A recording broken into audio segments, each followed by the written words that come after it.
Jesus ain't happy. Helen Keller could have seen all the evidence. This ain't California. I don't want to go back to prison. But we're thinking you should. As entertaining as his press conferences are, that attitude seeps into the judges and the lawyers and the cops and the community. Well, these guys are coming to your job trying to get you fired. Yeah. They arrested some guy that I know, and they're trying to tie me in with him. Yeah. And then my actual home, you're saying I can't go there to protect the victim, when the victim is saying she wants me to be there and she's not a victim. And so now you're homeless, and that's illegal too. Yeah. The cops in Colorado, cops were more worried, like there was bigger stuff going on. And then so 6 months into living here on the reservation, I'm working at a call center and whatnot and trying to get my feet on the ground. Me and my girlfriend get into an argument, and she had just been diagnosed with diabetes and break down on the side of the road, and we're kind of fighting about what we should do. And her blood sugar level starts dropping, and she starts to panic and calls 911, and she doesn't know if she needs an ambulance or whatnot. But the dispatch hears us arguing, and then I spit out the window next to her, and the dispatch ends up accusing me of battery, essentially. So I get charged with felony battery because they thought that I'd spit on my girlfriend. Right. And so... Is she saying you spit on her? No, she was like, you should probably go. The cops are coming. I told them not to come, and they're trying to talk to you. And I don't know what's going to happen. I don't feel well. You should probably just take a walk. And I was like, okay, cool. Like, let me know how it goes. And we're totally resolved the issue. Right. Yeah. And the cops are trying to make this big deal out of it. 6 cops come there, and they're like, he's abusing you. Like, you got to stand up for yourself. And she was like, what are you talking about? Like, we had a little argument, and she gets berated for several hours, and I'm waiting there. I'm like, are they still talking to you? Like, what is going on? This seems pretty excessive. And they finally let her go. So then I end up back on the reservation, and I thought everything was fine. And so on the reservation, we have our own police, Seminole PD. Polk County isn't allowed onto the res without Seminole PD's permission, but Seminole PD knocks on the door, and they're like, hey, we need to talk to you. And I was like, okay. And they're trying to call Polk County, and Polk County sheriff shows up. And he was like, he didn't really know what was going on. I didn't know that they decided I had a warrant. And he's like, I'm going to put you in handcuffs if I'm going to call the hub or whatever. If you have an active warrant, I'm going to take you in. If not, I'm just going to release you. And I was like, I didn't do anything. So I was like, right, very cooperative. And I'm sitting in the back of the cop car. He doesn't say a word and just starts driving off. And I'm like, oh, shoot. And so... What had happened? Polk County went ahead and pressed charges for your girlfriend? Yeah. So, yeah, I ended up with a felony battery. Just in a lot of places, they can't do that. But what people don't realize is that in what they'll consider a domestic violence situation, if one party at least in Florida, if one party decides they don't want to press charges, but the officers feel they have enough evidence totally that a crime has been committed, that the actual sheriff's department itself can press charges, yeah, even if the other person is unwilling to cooperate. Exactly. She took a class to try and say, this is not what happened. This was all before my first appearance in court. And it was with the state attorney's office, and she had to sign this paper, take this class, and we thought that was going to be the end of it. And I spent $5,000 on a lawyer just to be safe. Did you bond out? Did you spend any time in jail? Yeah. So this is the weird thing too. So since she was technically my victim, she bonded me out right away. The second I got there, it was a $500 bond. My dad had to end up signing for it because she was a victim. But I still spent 3 days in Polk County jail. And I kept calling the CO. I was like, yo, CO, like the bondsman, I bonded out 24 hours ago. Like, what's going on? And he's like, your bondsman's lying to you. If you bonded out 24 hours ago, you'd be out of here by now. And I was like, this guy isn't lying to me. Like, Polk County jail, like, I had spent time in Boulder County jail, and I thought that was rough until I got to Polk County. Polk County is, yeah, it is. Right. It's like in the movies or something. When you first go into intake, it's 200 guys sitting on cots in one room. There's no cells. For breakfast and lunch, you get a cup of water, 2 pieces of bread, and 1 slice of bologna. And so I bonded out, still ended up spending 3 days there. And then so when I finally get out, they're like, okay, you got to go to the pretrial office. And so I go to the pretrial office, and she reads my conditions, and she was like, yeah, you're not allowed within 500 feet of your victim. And I'm like, this is the only person I know in Florida. What do you suppose I do? And her advice was like, she was like, well, technically, like, it's illegal to be homeless in Florida. So if you're out at night, just stay walking. Don't sit down or lay down. Just keep walking all night. And I was like, that's your advice? And I was like, okay. And I didn't want any more trouble. So I was trying to do it by the book. Ended up staying in hotels and shelters or whatever. And she's calling state attorney's office and taking these classes and trying to get the charges dropped. And then we have the first appearance, and I spent $5,000 on this lawyer, and she gets a hold of my girlfriend. My dad's kind of communicating back and forth because we're like, we want this to be over. Like, I don't want to break the rules. Like there was never a real fight, even though like we were totally fine with each other. We, followed the rules and didn't speak to each other. Had my dad relay messages, whatever. And in court, the prosecutor, I hear my lawyer, so my girlfriend shows up to say, this is a complete misunderstanding. He's never spit on me. He would never spit on me. My lawyer goes up to the prosecutor, and I hear the prosecutor say like, yeah, let's just dismiss this. And the judge wants to hear from my girlfriend, hear her story. And she goes up and she was like, I just got diagnosed with diabetes. I had low blood sugar. I didn't know what's going on. Car was broken down. It was very chaotic. My boyfriend smoked cigarettes. He spit out the window, tossed a cigarette, and that's what happened. And the judge brings up my criminal history, the stuff I talked about before I was 18, stuff that I had been charged with that was dropped because my friend admitted to it. Like, I was staying at a hotel once, and he had a bunch of stolen IDs and credit cards, I guess. They took me in for felony for that, but he admitted right away and let me go. And the judge insinuates that my girlfriend was part of this because she's like, oh, you guys were dating at the same time. And this was something that like should have never been brought into court and accused my girlfriend of being a part of, when I was literally absolved the next day, and decimates my girlfriend in front of people. And I never seen anything like this. It was traumatic for my girlfriend because we thought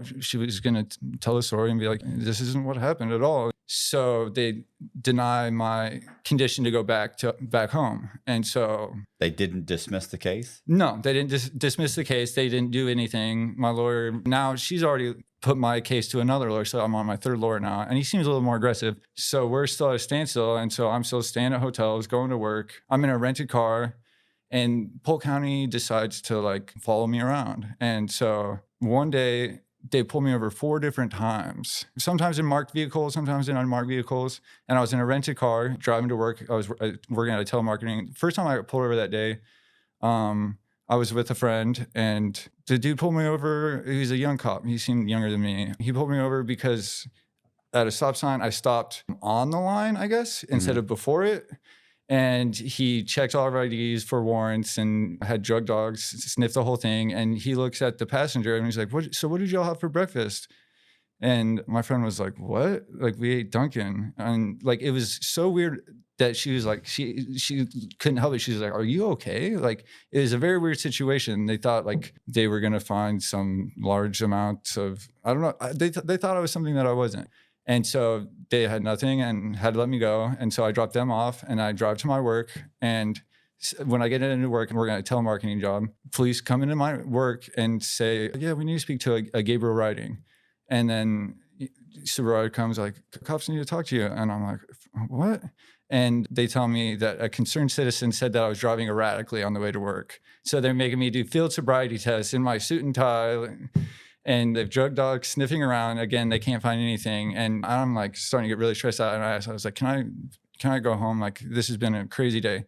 And so I stop at the gas station. And then this time, unmarked vehicles show up. Different cops. And again, the whole deal, like, when you see your ID, this time they didn't even ask. They knew. They were like, you're Gabriel Riding. Like, we need to check for open containers, have drug dogs sniff. And I was like, this is the 3rd time you guys have pulled me over. Like, I'm sure you could have figured out some way to arrest me by now. Right. Yeah, like you could have made something up. Like the first time, it was so strange. So I'm sitting there talking to the cops very politely for about an hour, and people were watching, and 2 more cop cars show up unmarked, and they were like, we don't think you've been drinking or anything, but we want you to blow in this machine. And I was like, a breathalyzer? And he was like, it's a new technology. We just want you to calibrate it. And he's like, you're not going to jail right now. It doesn't matter what the machine reads. We just want to test this, to calibrate this new machine. And I was like, am I allowed to say no? And I was like, I don't understand. And he's like, yeah, he's like, don't worry, you're not going to jail. We just want to try this new technology out. And I was like, Then try it out on each other. yeah. And I was like, well, I don't understand that. So I'm not going to do that. And so they had nothing. And so I guess they walked into the gas station and told the gas station attendant not to sell me any alcohol or cigarettes. And so I went in there and I was like stressed out and tried to get some wine to bring home. And the guy was like, I can't sell you that. And I was like, okay, well, can I get a black and mild cigar? And he's like, the cop told me not to sell you any alcohol or cigarettes.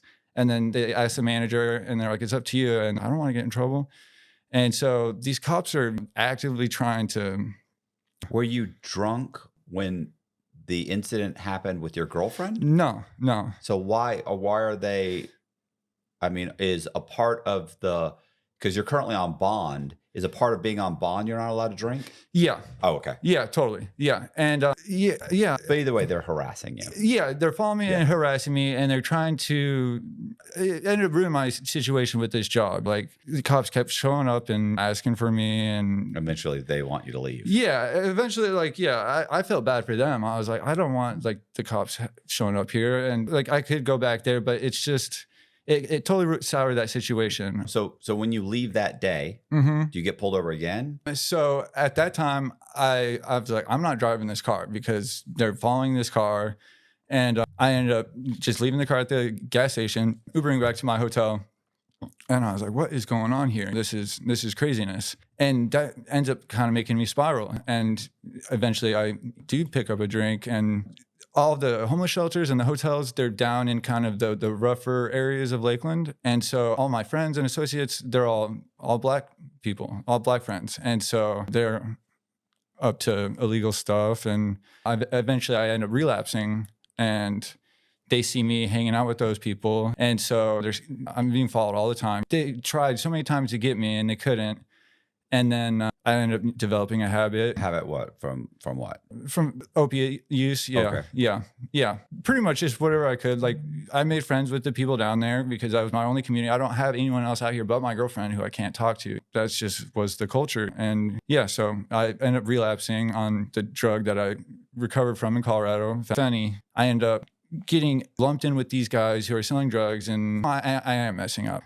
And it's this whole situation could have been avoided if I could have just gone home and whatever. How long does this go on before do you get arrested? I ended up getting arrested probably about 2 months later with a friend in the car, and I think he had drugs. I ended up having a seizure in the car, and I thought I was parked near the bus station dropping him off, and I have a seizure disorder, and I had a seizure in the car, and I come to in an ambulance. And the cops are asking me like, we're outside of a hotel near a bus station. And the cop, like right out of the seizure, was like, which room did you get the drugs from? Which room did you?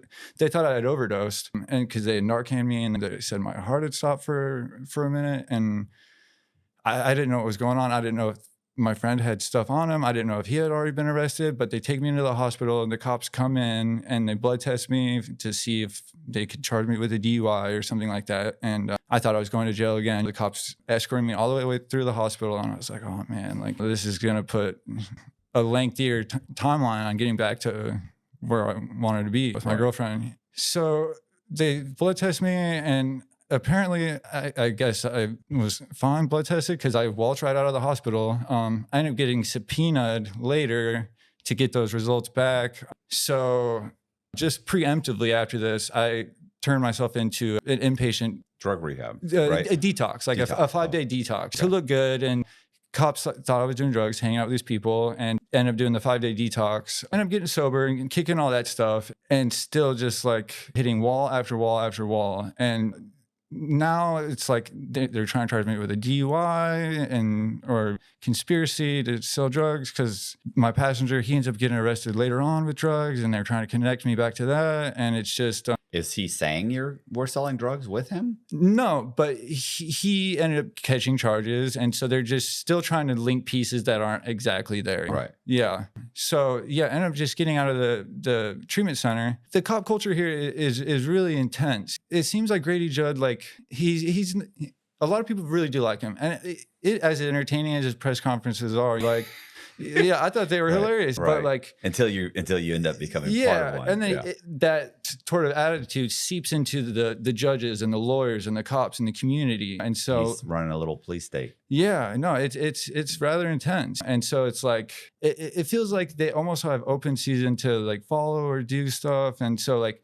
Now, like after being followed and being pulled over by unmarked cars, like now it's created like a sense of paranoia. And so I'm driving almost poorly because I think the car behind me a cop at all times. And it's just like they charged me with this first case, knowing that I'm not from here. I have no community. And that's what made me spiral and relapsing and having to get sober again. And it's this kind of psychological warfare. Like they try to scare me with 48 months in state prison and stuff like this.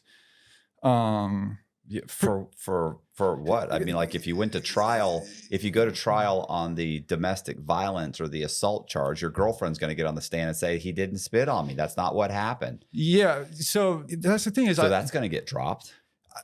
I hope so. My family is just saying, just take the plea, like whatever it is. If you have to go to treatment, if you have to do probation, or if you have to go do some jail, like just do what they say. And I'm just like, I don't understand, because it's not my girlfriend versus Gabriel Riding. It's Gabriel Riding versus the state of Florida now for felony battery and whatever else. Yeah, but if you go to trial, your girlfriend's going to get on the stand and say that's not what happened, and then a jury is going to be like, okay, you've got who is going to say that he spit on her?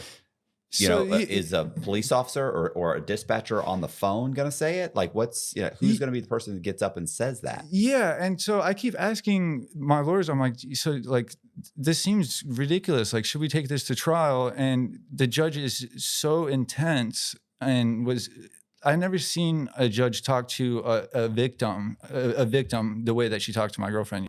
And so I asked my lawyer, I was like, should we take this to trial? And like, because of that interaction, my judge was like, I don't think that's a good idea. Your lawyer. Yeah. Your lawyer saying. Yeah, my lawyer is saying like we should probably plea. And so your lawyer is saying take a plea because you paid $5,000. Yeah. And doesn't want to spend a day or at least 2 days. Oh no, I can't get trial. I can't get a hold of her ever. I would call her 5 times a day and she would text me like, I'm busy. And that would be it. And I wouldn't hear from her for days. And she ended up passing my case off to a new lawyer. And he gives me the impression that like, we're going to beat this. Like, this is ridiculous. Well, I mean, yeah, that's what I think you see for something like this, where it's like, you're going to go in front of a jury. Yeah. First of all, they're going to drop it. As soon as you get there and they start having to pick a jury, they're going to be like, all right, we're dropping it, or let them take it. Typically in Polk County, they almost beg you to take some kind of probation. Like if he'll take 6 months probation, no supervision, like we're not going to watch him, but he can't get in trouble for 6 months. Yeah. Like that's what they're hoping for. Yeah. And then that way they get a win. Yeah.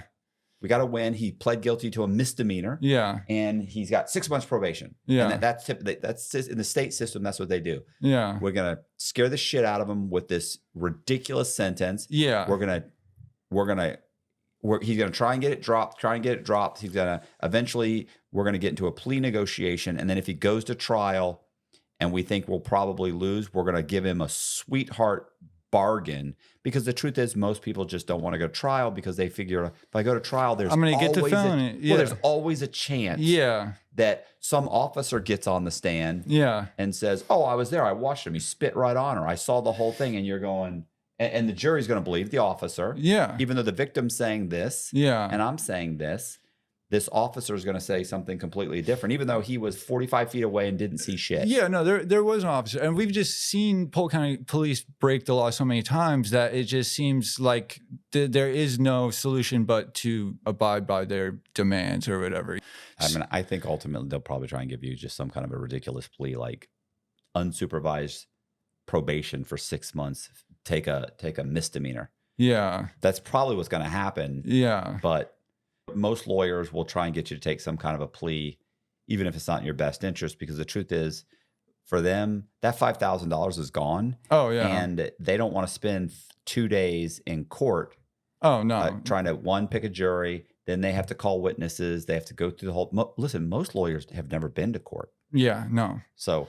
they don't want to be a part of that. So they'll try and convince you to take some kind of bargain. You'll probably get some kind of a very, very low end plea deal that expires in 6 months and nobody. Yeah, you think, because right now they haven't offered me anything except for this felony battery. Yeah, that's ridiculous. They also know if you go, that nobody's going to convict you of a felony battery for that. Yeah, and so I did the anger management class, and my girlfriend did the state attorney class to have me back at the house. And so I asked my lawyer, I was like, I'll take whatever I can if you can get the conditions changed so I can go home and be with my family. And because my she's ultimately being victimized without me there, because we have dogs and she's diabetic, and I do all of the heavy lifting around the house and the cooking and the cleaning. And it's a big household for her to run by herself. And so like ultimately, like she's getting victimized just as much as me without me being allowed to go back home.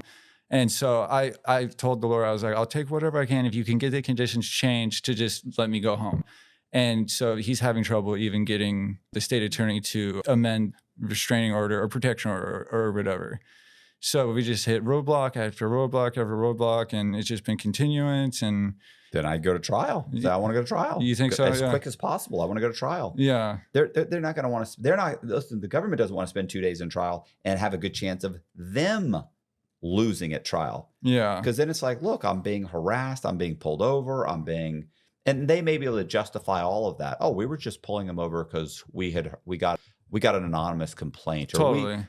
But that's a Polk County vernacular. Right. Yeah. It's always an anonymous. Well, great. Can you play the anonymous complaint? Oh, well, we can't. If we don't have it right now, Your Honor, we can't find that tape. But I mean, if you get, all you got to do is get a jury up there, and the jury's going to understand what's happening. And there's about a 99% chance that they're going to say, not guilty. Yeah. You got the victim saying this, you got him saying that. Yeah. And you've got no proof of anything else. Like, what are we doing here? Yeah. And just that first interaction with my girlfriend and the judge, it scared us, because it was like, it doesn't matter what we say. Like, yeah, but that'll change if there's a jury in the room. Yeah, totally. Yeah. So yeah, it's just, the way that these police officers think that they can act is outrageous. And like, I almost love his brazenness. Like I was reading about, I think someone was firing at officers, and these officers ended up putting, I don't know how many, 142 bullets in this dude. And the interviewer asked, like, why that many? And he's like, well, that's all we had. We ran out. Yeah. Why'd they fire that many rounds? He said, because they ran out of bullets. Yeah. We would have kept going if we had more. And so it seems like a ridiculous situation. And now we're like, we had bought this house, and we're like, do we want to be in a county that's ran this way? And so we're like questioning this whole move. And well, yeah, they're not making it easy for anybody to make a mistake, get out of prison, or get in trouble and then recuperate from that, or make a comeback, right? Like they're not making it. It's a harsh environment, and it makes for a sharp spiral, because I'm stressed out, and I'm at homeless shelter some nights because I don't have enough money to pay for a hotel. Like after the hurricane, like the cheapest hotels were still $106 a night. And so it's illegal to be homeless here. You can't sleep out on the street. And so like you either go to the crowded homeless shelter, or you go to the hotel, or you go to jail. If you sleep hot at night, you know how disruptive that can be. Whether you're having trouble falling asleep, you're waking up sweating in the middle of the night, or all of the above. That's where Ghost Bed can help. As the makers of the coolest beds in the world, Ghost Bed is your go-to for cooling mattresses, cooling pillows, and cooling bedding. From their signature Ghost Ice fabric to patented technology that adjusts to your body's temperature, every Ghost Bed mattress is designed with cooling in mind. So whether you want a plusher mattress that cushions your shoulders and hips, or a firm option with exceptional support, your Ghost Bed will keep you cool and comfortable all night long. When you purchase a Ghost Bed mattress, your comfort is guaranteed. You can try out your mattress for 101 nights, risk-free, to make sure it's the right fit for you. Plus, they offer free shipping, and most items are shipped within 24 hours. If you're not sure which Ghost Bed is right for you, check out their mattress quiz. You'll answer a few questions and get a personalized recommendation. Even better, our listeners can get 50% off site-wide for a limited time. Just visit ghostbed.com/Cox and use the code COX at checkout. Again, that's ghostbed.com/Cox with the code Cox at the checkout to save a whopping 50% off site-wide. And so it's funny because in other states, if you told them that, in other states, if you said it's illegal to be homeless, they go, "That's not true." Yeah. And they go, no. Yeah. It's illegal to be homeless. No, Like, literally, yeah. Like my lawyer's advice was like, don't stop walking at nighttime because you might get a vagrancy. Vagrancy, yeah. Yeah, and then that'll add more charges to your whole thing. Right. The truth is, what shot do I have? You're getting me fired from my job. You're pulling me over. Yeah, I can't go to the only person I know in Florida. Right. Yeah. Right. My house is, I'm not allowed to go to my house, even though the victim is saying she wants me at the house. She needs me there, yeah, Right. to take care of the cock. She's in law school right now, and so she has dogs, and we have an acre of land, and we have crops, and we grow stuff, and we try and like live by the Seminole traditions, and it's impossible without me there. And so she's struggling greatly, and it's created this, entire mess. Now we're like questioning this whole move when we thought like we just turned 30, we like bought a house, like thought it was a sweet deal, but we just had no idea what we were getting into Polk County. So you're still in the middle of this. You haven't Still in the middle of this, yeah. And so I'm not sure if they're going to try and connect me with my friend who had just gotten arrested, and because I got subpoenaed to give my blood sample when I had the seizure in the car. And I didn't wreck the car. I was parked, but they're still trying to say that I overdosed and died and have me get a DUI. So it seems like I'm nowhere near the end of this. It seems like it's a mute point. Like no matter what I do, like they're gonna get what they want. It seems like it, but like the way they worded it, if I take it to trial, like how could a jury convict someone of a felony battery for? Well, it's like I've been on probation and had my probation officer making veiled threats. You know what I'm saying? Like they're semi-threats, and it's like where I'm arguing about like my restitution. I'm like, do you understand how like I can't pay that much restitution? Yeah, who can? And I'm saying I'm having a discussion back and forth about them. This is when I first got out of prison. First few months that she's trying to get me to pay like $600 or something. I'm like, I don't have $600. Yeah. So I'm going back and forth with her. And she's like, well, if you don't pay it, you'll get.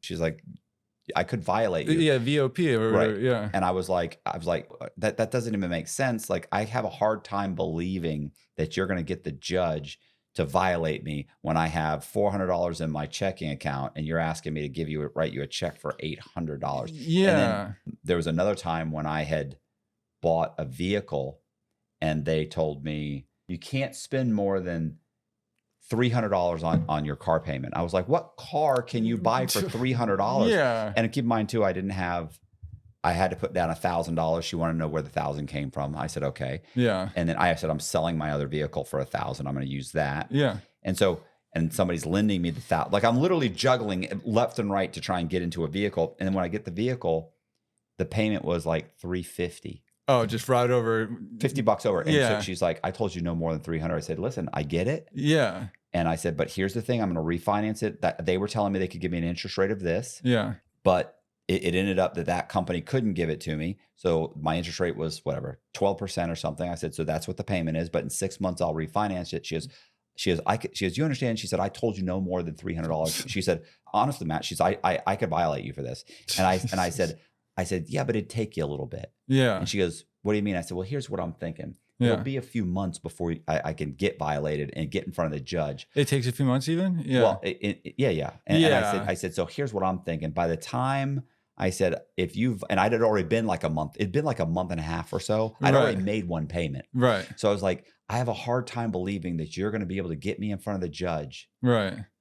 And tell him that I went $50 over a car payment because you didn't think I could afford the car payment. Right. And you thought it would affect my restitution when I've been making restitution. I've already been making the car payments and I'm still making restitution. I said, what's your argument in front of the judge? Yeah. But she sat there and she was like, she's sitting there irritated with me, but that's the truth. And she thought about it for a minute, but her first instinct was to threaten me. Yeah. To violate my probation. And that's the scary thing about probation is like, if I do take that plea, it's like they're going to try and get you on something. You're at their mercy. Yeah, I'm at their mercy now. And with misdemeanors in the past, and like she brought up alleged charges that had gotten dropped and tried to insinuate my girlfriend had been a part of this. Right. And like even like my lawyer was like, I've never seen anything like that. I've never seen a judge talk to a victim that way. And my new lawyer, I tried to explain. I was like, it was very harsh on my girlfriend. He's like, oh, I've heard all about it. And so it just seems like I'm at their mercy, and I'm willing to do whatever I can to just go home and make things right. And it just seems like once they decide that you're a person of interest, or they want to try and, It seems like they're trying to run you out of town. yeah, it does. It actually does. And they know that I have no one here but her. Another thing is like when there's one white kid hanging out with all black kids in the ghetto, the hood or whatever, I'm always the one that gets pulled over by the police for whatever reason. And it seems like racial stuff in the South is so different than Colorado that like it seems almost like they're targeting me more because I'm like a white person who has black friends. Right. Yeah, it seems like, yeah, that now that I've like turned on them almost, like because of the company that I keep, just because of necessity, my friends at the hotel or downtown. And yeah, it's madness. And I just hear from so many people like the cops do what they want here. And cops do what they want in most places, but like this place, like it's created a culture where once they decide they don't like you or want you, like they're gonna make your life hard, like no matter what. So a month ago, Grady Judd is weighing in on the new Florida homeless law. I think it would be interesting for you guys to watch and maybe get your thoughts on it. Yeah, no, that's actually a great idea. You get your thoughts. Yeah, I didn't know this. I guess it's pretty recent. It's illegal to be homeless in Florida is like more of seems to be a newer law. Yeah, like in Colorado, like there's so many services for homeless people. Like they literally have places to give you tents, and there's tent cities, and like as bad as that is, it's better than jail. So let's see. Well, I think the law is necessary because some jurisdictions may not have the infrastructure or support. So I applaud the law. But we've got to be careful. When we implement this, it's designed so that government really doesn't set up housing camps, because that part of it is very onerous. Well, the reality is we have a lot of homeless shelters that help those that want help. And we're not going to allow the county jail to become the de facto homeless camp. I've worked with all the police chiefs and all of our providers in the private world, and our goal is to work together to offer services. So I don't think this law is going to have any great effect on us the way we operate in this county anyway. I personally go out and walk through homeless camps and talk to the homeless people. There are no. And what I hear camps. overwhelmingly is we want food, clothing. Well, where are the homeless camps? Yeah, no, there's no homeless camps. Yeah. But we don't want to go into homes. We don't want to go into organized places. We just want to be left alone. So our challenge is, where do they go other than homeless organized shelters? And there's not enough space for all of them if they wanted to go or if we wanted them to be there. And the reality of it is, we look for people who are allowing these folks to stay on their property, and we support that. But once again, this law was created specifically to avoid people from sleeping on park benches, to laying around on sidewalks, and I certainly support that law. But I'm also a big advocate to help the homeless. And it comes down to the lowest common denominator with me. I open up my Bible and it tells me clearly I'm to help those less fortunate. So in this county, I'm excited to tell you, I would love to have not one homeless person, but most of our homeless that want some kind of shelter and housing, we can provide it. Many of them don't want organized shelter. They just want food, clothing, and to be left alone. And we go out like in the wintertime and make sure they have quilts and blankets. We make sure they have tents. We're not allowed to sleep outside. Yeah, I don't understand what he's Yeah. Is not going to create a de facto homeless camp in the jail. I don't think it'll make the situation worse if it's appropriately managed. What they want to do, with good reason, is to get homeless people off of the sidewalks. And that's important because our family, our children, our wife, our husband, our significant other has the right to walk down a sidewalk without having to step over or walk around a homeless person that's decided to set up camp in the middle of the sidewalk. That's a quality of life issue for everyone. And because you don't want to live in housing, and because you don't want to work and live like the rest of America, it doesn't give you the right to lay around in the public It's not parks, quite that easy. lay on the benches, set up your nasty little camps. So that's what we're cleaning up. But we've always done that here. And at the end of the day, my heart breaks for them, and we're going to help them, but they've got to help themselves. But what we're working toward is what we've always done, is not letting the jail be a de facto homeless camp, and that's not going to happen. I'm proud of my police chiefs. I'm proud of my cities and my private providers. We're all going to work together to deal with this the best that we can. So at the end of the day, you need to provide services. You need to provide help. And we do that and are going to continue. And we're continuing to look for more ways to help the homeless. We do that. We're compassionate. But we're not going to allow you to violate the quality of life laws that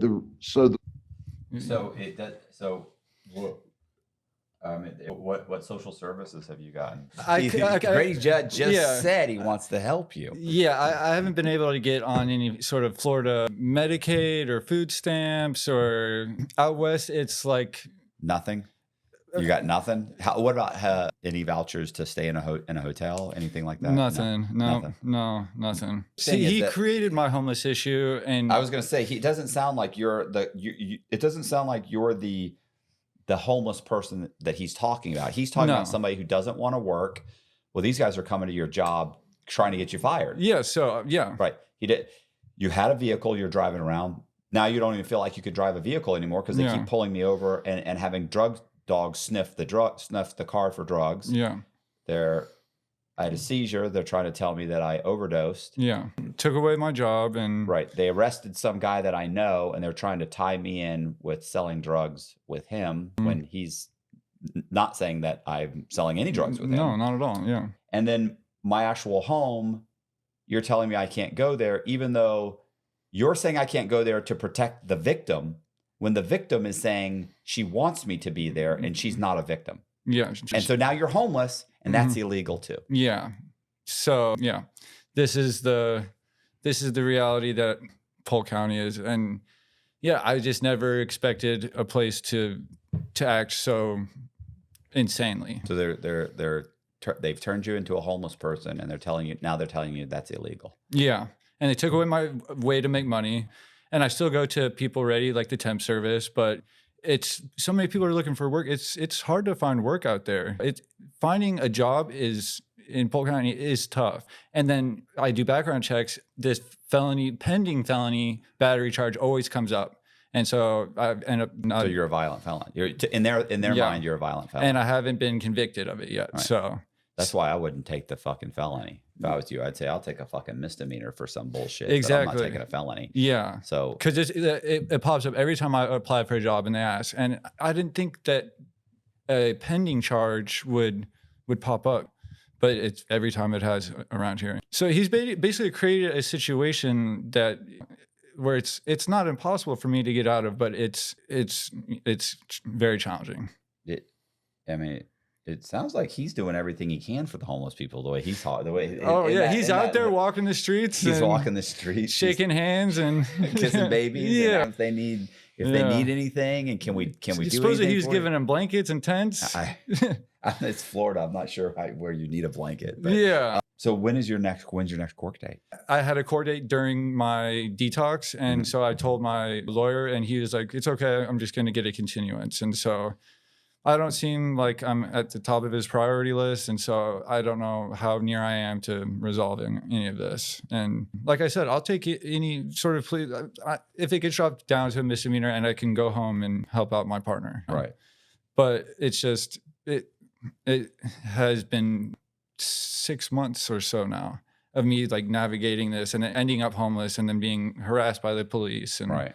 so, yeah, I don't know how long this will go on. What would you propose, since you've kind of experienced and lived on the other side? Mhm. What would you propose to fix the situation, or what do you think could help?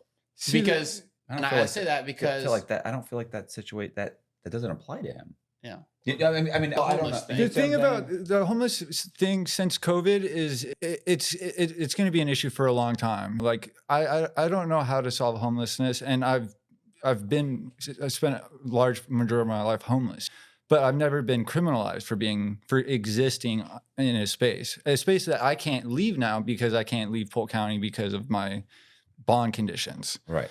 And so, or maybe not even the homelessness, but maybe just the culture. Like, because yeah, I'm thinking, who knows how many views this video does, Mhm. but the last one did 1 million views, and I'm yeah. sure some people have seen it. yeah, So let's just say someone within the Lakeland Police Department is watching this, sure. and you now you have a platform to express your experience throughout there. Like, what do you think could have been done differently as a department, or how you could have been treated, or like, what do you think could have been done better, or what do you think they can do now to help? Well, I think in the first place, if the judge would have just listened to my girlfriend, or like, see, the thing is like he's right. There are people who don't want to live a regular life and do want to be homeless. But for the majority of the homeless population, they're trying their hardest to not live that life. It's not desirable by any means. I do know people who do decide to be homeless, but for the majority, people don't want that life. And so him saying that, like, why don't you just get a job and work like the rest of us? And so our quality of life is being impeded upon because of you suffering and having to sleep outside. Like, the eyesore that you're creating is impeding on our quality of life. And it completely dehumanizes people who are trying their hardest. And the thing, like, so Colorado, grass been legalized for so long. And so I know so many people who are doing a year in county for, I think it's like 21 grams of grass is a felony in Florida.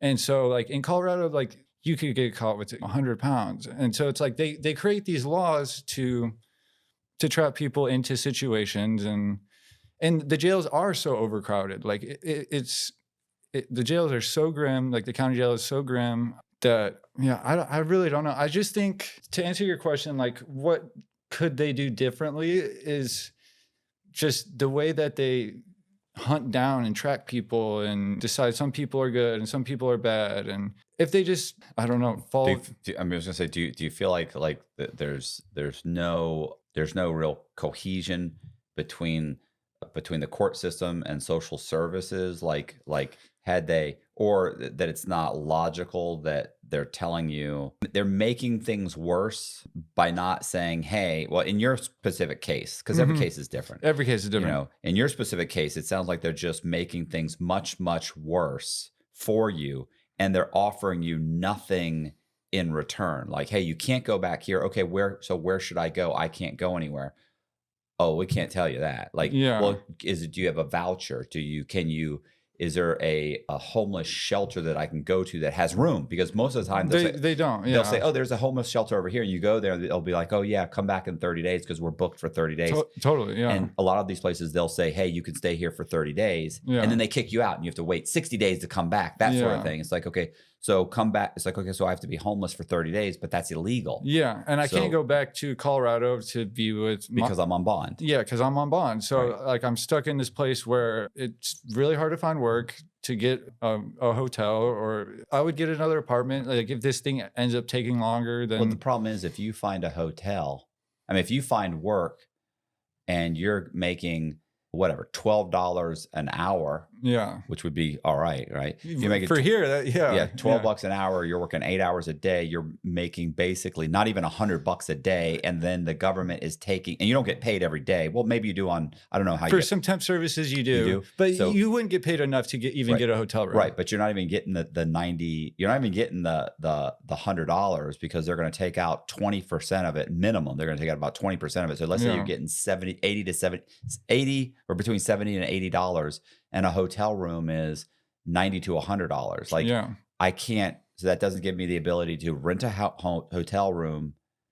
It basically allows me to eat and sleep outside Yeah. and maybe have $40 in my pocket. Right. Yeah. But I can't get a hotel room. And Yeah. even if I could give a hotel room with every dime I had, yeah. then I can't eat. Yeah. So it's It allows for nothing else. It doesn't allow for hygiene products. It doesn't allow Yeah. washing my clothes. It doesn't allow for transportation. Yeah. It doesn't, there's no it's either I go to prison for being homeless, or I work to get yourself back on your feet. You're going to have to work and remain homeless until you can get enough money to maybe get yourself back on your feet. And that's not an easy fix. That's not I'm going to have to sleep outside for a No. week. It's not a week. No.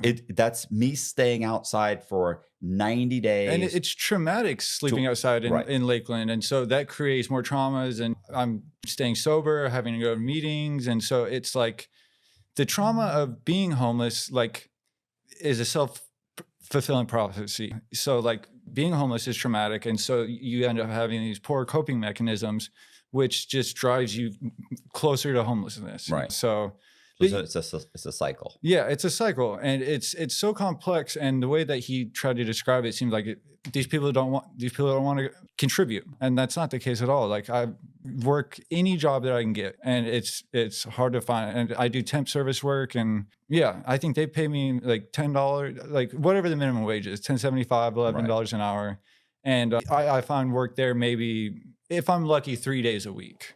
So that would be 3 nights in a hotel a week and nothing more. So I'm curious, with your current situation, like, what are you doing those other nights? Where are you staying? Like, I walk around all night, and like I'm staying busy and not homeless. But yeah, When do you sleep? in the daytime, yeah. I mean, yeah, it's hard. It's been really, really hard. And that's part of the reason, like, I was willing to go to this detox center, because I was at a place that I was legally allowed to sleep at. So they only allow you to stay for 5 days or whatever. But it was just to get somewhere that was safe and that I was legally allowed to stay at. And because it is hard to find work with this pending felony and stuff. Like, people really don't want to hire someone. Well, they don't want to hire someone that's violent. That's what Yeah. that charge makes it sound like you're violent. Yeah. Felony battery. Yeah. and you currently can't communicate with your girlfriend, right? And you Yeah, it's communicate illegal. through, who was it? What, family member or something? So my dad and my girlfriend talk, and because it would be a violation Yeah, of my he's So not- bond. if you were to show up and you got caught at her house, they would take They you take to me jail. to jail. Yeah. And I'd get charged with, I would end up spending a significant amount of time there. Yeah, I'm curious, how much time is like on the line? I think it's around 16 months. Okay, Yeah. Yeah. Yeah. So and you're stuck in Polk County. I'm stuck in Polk County. The only person Colby's trying to figure out how to get out of this. Yeah, I'm just trying to think, how does he? What can he do? Like, Yeah. you can't do anything. I brainstorm with my parents every day, and they're just like, just try and stay positive. Like, they're like, this is crazy. Like, Well, the problem is that I'm sure somewhere in between is a balance between being in a conservative state and being in a liberal state, and I'm sure there's a balance somewhere. Mhm. But this isn't it. This, You know what I'm saying? This is no. this is pretty far from that balance. Yeah. And it would be different if you were sitting here telling me I didn't want to work. Yeah. If you were saying, I don't want to work, fuck that. I want to sleep in the woods and be left alone. And All I want to do is work and come home and pay my bills with my Right. partner, or if that's not allowed by them, pay bills somewhere else. But Right. they've made it almost impossible for me Right. to work. So Yeah. So it's like you're not the homeless person that Grady Judd is talking about. You're someone who's been forced to be homeless and can't get out of it because of Grady Judd, the system they have in Polk County. yeah. And me going in and buying this house with my girlfriend was me getting out of homelessness in Colorado. Right. So it just seems like the issue of homelessness in America is so complex, and it's so powerful that like there is no one fixed decision or answer. It's going to be prevalent for a long time. And my dad, he lives out in Los Angeles now, and since COVID, like their homeless population has exploded like close to 6 figures. And I understand that like that's a grim situation because there's open drug markets and nobody wants that. But if I was able to just maybe for a month, maybe for 2 months, work every day if I can, save up money, and then get into an apartment, like that would be a solution, not a great solution, but it would be a solution. But that's not. But you're breaking the law until that time. Yeah. So I have to break the law. Yeah. Until I can get myself into a position which I'm already on bond, and they're already monitoring me, and so they're trying to either get me into prison or get me out of Florida. It seems like. But you can't leave. But I can't leave. Yeah. What is the difference from your experience from? I'm assuming, were you homeless a little bit too in Colorado? Like So what was that? What's the experiences like difference between Colorado and Florida?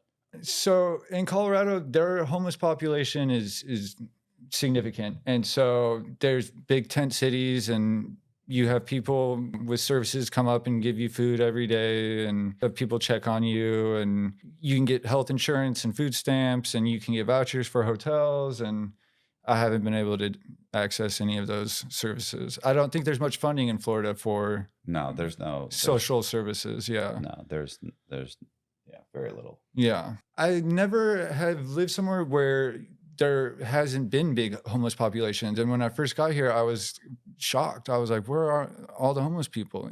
And then after going through all this, I realized, they're in jail. Yeah. Or driven out of the state. Yeah, exactly. And so the reason the big homeless populations out west are because people are leaving here because they're not allowed to be homeless here, and they're going somewhere where they are allowed. But that's what they want. Yeah, exactly. That's part of the plan. Exactly. Part of the plan is if you want to behave this way, then you can go to California, you can go to New York, or you can go to one of these liberal states that will pay you to be homeless. Sure. Yeah. So in that respect, I get it, but I also understand that you have to help in some way. What they don't want to do is say, here, we'll pay you to be homeless. Yeah. Absolutely not. No, absolutely That's unacceptable. Not. Yeah. But if you're saying, hey, you would think that the court in all of its wisdom would say, you've explained to me the situation here. Yeah. I'm going to let you go back home because your girlfriend is saying that she's okay with you, that this didn't happen, that that's not what's occurring. Even let's assume for a second, you were furious, you were angry, you guys were fighting, you spit on her. Let's pretend for a second. Yeah. I understand that that's deplorable behavior, but you know what? It's not felony violence. So for you to say, oh no, you are beating your girlfriend. No. We got angry. I spit on her. She says, maybe she's saying, hey, look, she's of course saying that didn't happen. But even if she said, look, we were angry, we were screaming. I'm prone to do some stupid things. He did something stupid. I'm not scared of this guy. That's the worst he would do, which you can survive. You can survive saliva. Now, you may not survive a good beating, but you can. So I can survive saliva. Sure. Now, if someone spit on me in anger, I would be disgusted by that person and furious, but I don't think that raises to a felony conviction, especially in a domestic violence situation. That doesn't raise to a felony conviction, especially spitting on someone doesn't raise to a felony conviction. And I get it. They're trying to say, hey, it's unacceptable. Yeah. But okay.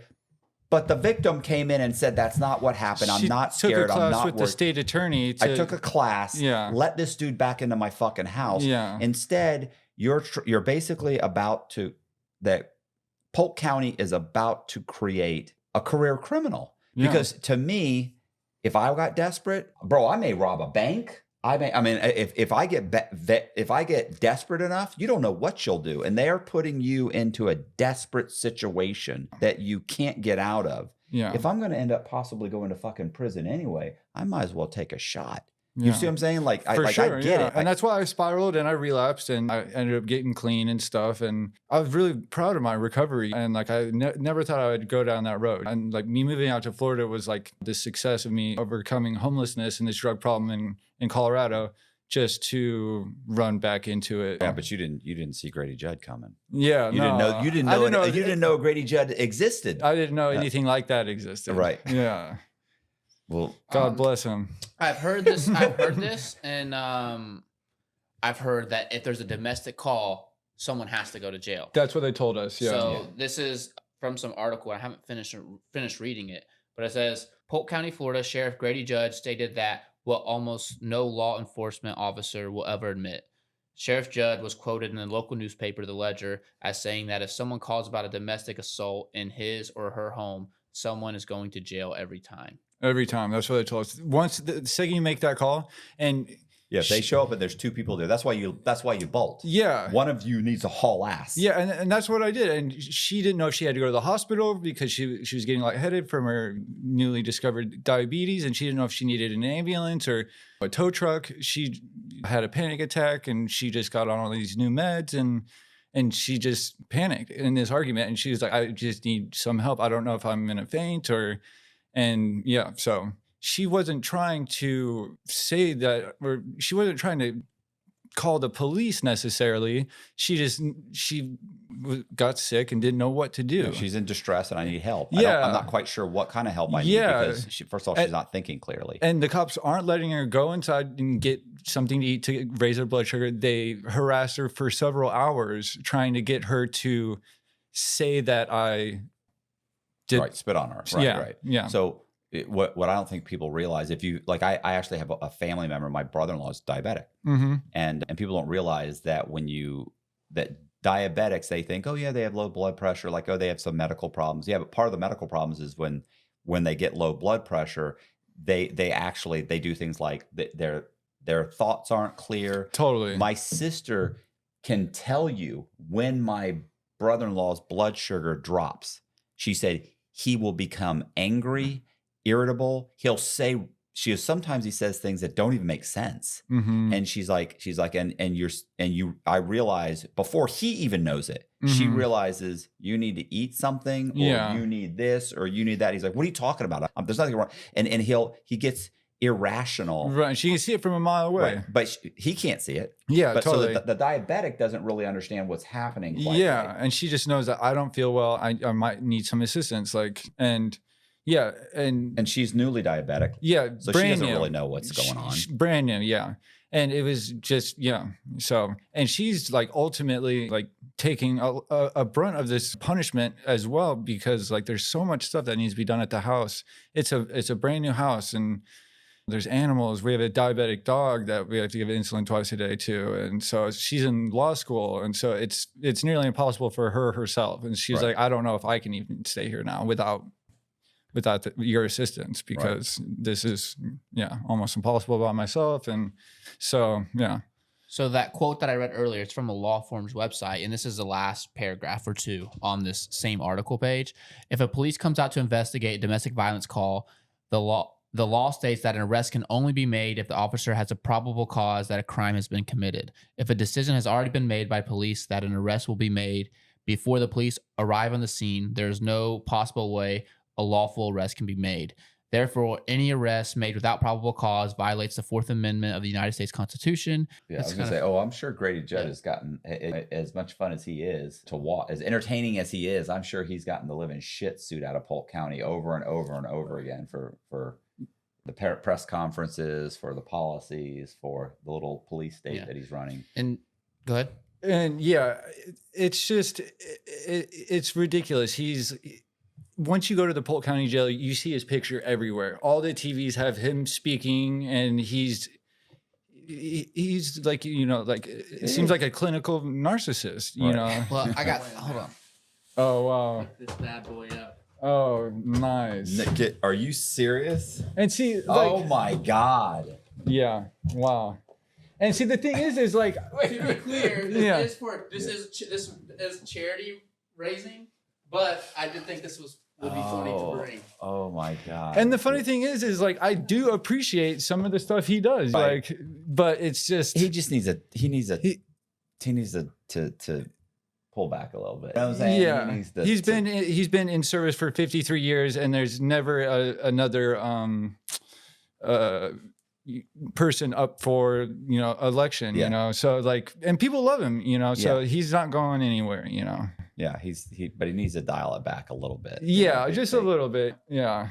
Like Polk County and Lakeland, like I said, is like one of the most safest places I've ever been, which is great. But it's also, people are very paranoid. They think Right. they're going to jail at any point because. Well, I mean, I get that. I don't have a problem with that. I've said over and over again, like a lot of the stuff, like I absolutely agree. Someone breaks in my fucking house. Guess what? I get to execute you. Yeah. I don't give a shit. No, Oh, he didn't have a seriously, gun. yeah. He didn't have this. I don't give a fuck. You're coming to my house. Yeah, no. But I believe in stand your ground. I believe that you should be armed. I believe I get all that. Yeah. But what I disagree with is that in your situation, because I've come out of prison, because I've interviewed so many people and I've heard all the horror stories of guys getting out of prison. Mhm. And then what they do is they get out of prison and then within 6 months to a year, they're committing crimes again. Yeah. Why? Because I couldn't get a job. I couldn't Exactly. this, and nobody would rent to me. This is the only place I could find. This is what happened. I got pulled over 4 Yeah. times. I got this. And they got so frustrated. What they do, what would solve all this is me making money. So what they do, Mhm. they went back to selling drugs, or they went back to burglary, or they robbed a fucking bank, or they started committing fraud. Yeah. They did something to relapse. And of course, everybody says, oh, well, you shouldn't have done that. And what? I didn't want to do that, No, yeah. but I couldn't pay my bills because I'm a felon. And of course, well, that's your fault. No, I'm not saying it's not my fault, but I'm saying I felt my only out was this. Yeah. And sometimes some people hit the ground running. Yeah. They do great. Yeah. But here's the thing. Some people can hit the ground running, and Mhm. some people struggle, and sometimes things just go wrong. Yeah. You know, Totally. Yeah. Sometimes you get pulled over in a vehicle and your buddy's got some drugs on him and they search the car and your Mhm. buddy doesn't want to own up